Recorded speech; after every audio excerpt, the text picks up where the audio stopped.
Բարև, գիտնականները ստեղծել են վիրտուալ ուղեղ, որն իր բարդությամբ համադրելի է իրականի հետ։ Ճապոնական Fugaku գերհամակարգչի ներսում այժմ աշխատում է մկան ուղեղի կեղևի պատճենը 10 միլիոն նեյրոն, 26 միլիարդ սինապսներ ու 86 հատված, որոնք խնամքով վերականգնվել են հիմնվելով իրական կենսաբանական տվյալների վրա։ Ըստ էության, սա մեկ վայրում ոչ թե աբստրակտ սխեմա, այլ իսկական նյարդային հյուսվածք հավաքելու առաջին փորձն է։ Ճիշտ է, այդ հյուսվածքը բաղկացած է ոչ թե կենդանի բջիջներից, այլ թվերից։ Բայց ինչու է դա անհրաժեշտ։ Պատկերացրեք լաբորատորիա, որում հիվանդությունները չեն վնասում կենդանի արարածներին, որտեղ կարելի է միացնել Ալցհեյմերի հիվանդությունն անմիջապես վիրտուալ ուղեղում ու տեսնել ինչպես է այն աստիճանաբար ոչնչացնում նեյրոնային ցանցերը, որտեղ կարելի է առաջացնել էպիլեպտիկ նոպա, հետևել դրա տարածմանը բջիջներով եւ դադարեցնել ստեղնի մի սեղմումով։ Ֆանտաստիկ է հնչում, բայց սա նոր գործիք է, որը վերացնում է էթիկական սահմանափակումներն ու օգնում արագացնել հետազոտությունները տասնյակ անգամներ։ Ամբողջ համակարգի սիրտը Fugaku գերհամակարգիչն է,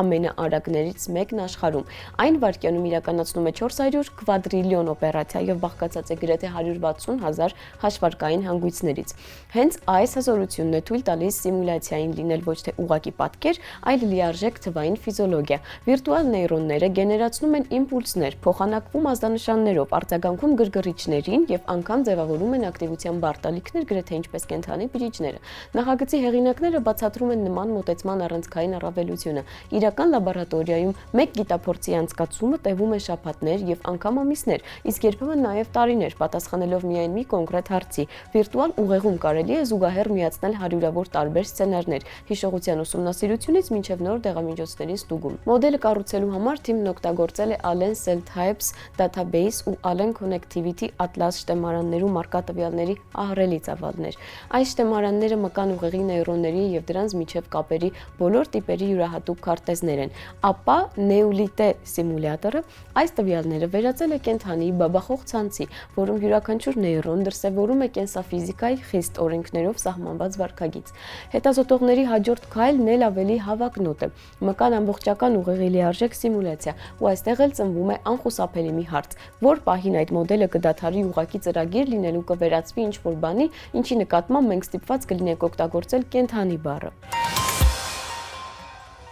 Գիտնականները ինչպես երբեք մոտ են ուղեղի կաթվածի բուժմանը։ Այսօր կաթվածի դեմ պայքարելու համար բժիշկները արյան մեջ են ներարկում թրոմբոլիտիկներ, սակայն դեղամիջոցն արագ տարածվում է ամբողջ մարմնով մեկ, կորցնում կոնցենտրացիան այնպես, որ թրոմբի վրա ազդելու համար ստիպված են լինում մեծ դոզաներ նշանակել։ Դա իր հերթին առաջացնում է ներքին արյունահոսության ռիսկ, որի պատճառով բուժառուների մի մասն այդպես էլ ապաքինման շանս չի ունենում։ Այժմ խնդիրը ունի նոր, գրեթե ֆանտաստիկ լուծում։ Ցյուրիխի տեխնոլոգիաների դաշնային ինստիտուտի ինժեներների ստեղծած առաքիչ միկրոռոբոտը։ Այն նման է լուծվող գելից պատրաստված փոքրիկ գնդաձև պատիճի։ Ներսում երկաթ օքսիդային նանոմասնիկներ են, որոնց շնորհիվ կարելի է մագնիսի միջոցով ճշգրիտ ուղղորդել պատիճը։ Սակայն այստեղ հետազոտողները բախվել են պարադոքսի հետ։ Ուղեղի անոթները չափազանց նեղ են, որպեսզի մեծ մագնիսական ստրուկտուրան շարժվի դրանցով, ինչպես նաև չափազանց ծիկ են, այնպես որ պատիճի պատերը չպետք է թույլ լինեն։ Հեղինակները նշում են ամենաբարդ գլուխկոտրուկը գրեթե միկրոսկոպիկ ծավալում բավարար մագնիսականություն տեղադրելն էր։ Միկրոռոբոտի ներսում նաև օգտակար միջուկ է։ Տանտալի հիման վրա կոնտրաստային նյութ, որպեսզի այն տեսանելի լինի ռենտգենով ու դեղամիջոցը թրոմբոլիտիկ, հակաբիոտիկ կամ հակաուռուցքային դեղամիջոց։ Ակտիվացումը շատ պարզ է։ Բարձր հաճախականության մագնիսական դաշտը տաքացնում է նանոմասնիկները, գելը հալճում է ու պատիճը դեղամիջոցը բաց է թողնում ճիշտ անհրաժեշտ կետում։ Առաքման պրոցեդուրան բաժանված է երկու փուլի։ Սկզբում կաթետրի եւ փոքրիկ ակցիանի միջոցով պատիճը տեղադրվում է օրգանիզմի անհրաժեշտ հատվածում, արյան հոսքում կամ ուղեղ ողնուղեղային հեղուկում։ Այստեղ ակցիանը բացվում է, ազատելով ռոբոտին, ապա սկսվում է էլեկտրամագնիսական տեղորոշման նուրբ աշխատանքը։ Դաշտը ուղղորդում է միկրոռոբոտին ոլորապտույտ անոթներով։ Փորձարկումներն անցկացվել են խստորեն աճող բարդությամբ։ Սկզբում անոթների սիլիկոնե մոդելներ, որոնք ամբողջականությամբ կրկնում են իրական բուժառուների անատոմիան։ Այս դեպքում հաջողվել է ոչ միայն տեղ հասցնել պատիճը, այլև ամբողջությամբ լուծել թրոմբը։ Ապա անցում կենդանի օրգանիզմների։ Խոզերի վրա հաստատվել է, որ տեղորոշումն աշխատում է։ Ռոբոտները լավ տեսան հասանելի են, իսկ ամբողջ process-ը վերահսկելի։ Դրանից հետո միկրոռոբոտները հաջողությամբ հաղթահարել են թեստը նաև ոչխարի ուղեղ ողնուղեղային հեղուկում։ Գաղափարը չի սահմանափակվում ուղեղի կաթվածով։ Նույն սկզբունքը կարելի է կիրառել նաև վարակի օջախներ կամ ուռուցքներ դեղամիջոցների ճշգրիտ մատակարարման համար։ Ամենասկզբից թիմը տեխնոլոգիան նախագծել է այնպես, որ այն հնարավոր լինի հարաբերականորեն արագ կիրառելի դարձնել իրական վիրահատարաններում։ Հաջորդ քայլը մարդկանց մասնակցությամբ կլինիկական փորձարկումներն են, ու եթե դրանք հաջողանցնեն, ապա բժշկությունը կստանա գործիք, որով հնարավոր կլինի թիրախային բուժել ամենավտանգավոր վիճակները։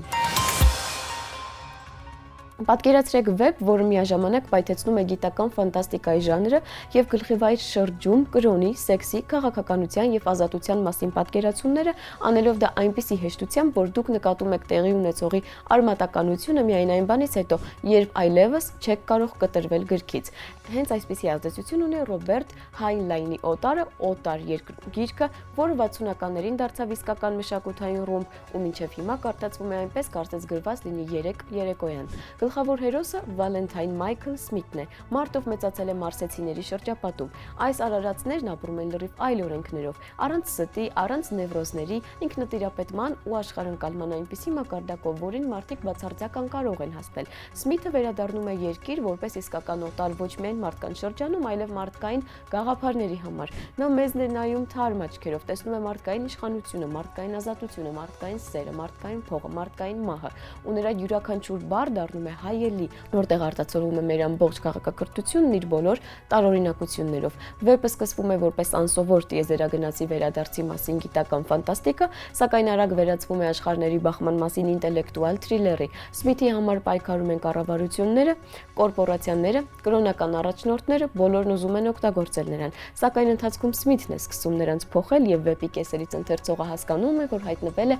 հասունացման մասին պատմության մեջ։ Մի մարդու հասունացման, ով հասուն է մեզանից բոլորից։ Հայնլայնը վարպետորեն խաղում է կոնտրաստներով, քաղաքական երգիծանքից մինչև ջերմ փիլիսոփայություն ու չարաճճի հումոր, իսկ երբ Սմիթը հիմնում է մարսիան տրամաբանության վրա հիմնված հանրույթ, որում առանցքային ազատությունն է, վստահությունն ու ամոթի իսպառ բացակայությունը, գիրքը վերածվում է հենց այն կտավին, որը դաստիարակել է հիփիների, տեխնովիզիոներների, ազատությունների համար պայքարողների ու ուղղակի ազնիվ ապրելու որոշում կայացրած մարդկանց մի ամբողջ սերունդ։ Օտարը օտար երկրում վեպ է, որից հետո այլ կերպ ես նայում սովորական երևույթներին։ Այն խոսում է սիրո մասին առանց սենտիմենտալիզմի, մարդու գոյության իմաստի մասին առանց տաղտկալիության, իշխանության մասին առանց բարոյախոսության։ Սա միաժամանակ ուրախ, խելացի չար եւ բացարձակ մարդկային գիրք է։ Իսկ այսօրվա համար այսքանը, կհանդիպենք։